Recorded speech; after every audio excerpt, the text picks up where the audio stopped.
এই দেখো ভাত হয়ে গেছে গরম গরম।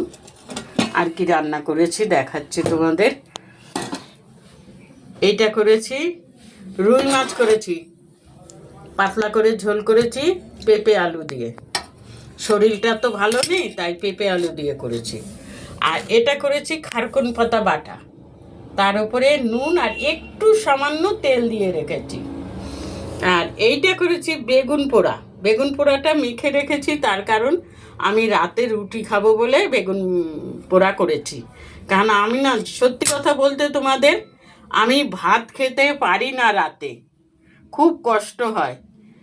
তবু মাঝে মধ্যে গ্যাসের জন্য আমাকে ভাত খেতে হয়। ওই জন্য আমি আজকে রুটি করব, বেগুন পুড়ে রেখেছি। ঠিক আছে, তাহলে এই রান্না করেছি। রান্নাটা কেমন হয়েছে তোমরা একটু অতি অবশ্যই কমেন্ট করে জানিও। আর বলো না, রান্না করতে করতে আমি লঙ্কার গুঁড়ো আনতে গেছিলাম। দোকানে সদাই এনেছি, কিন্তু লঙ্কার গুঁড়োটা আনিনি।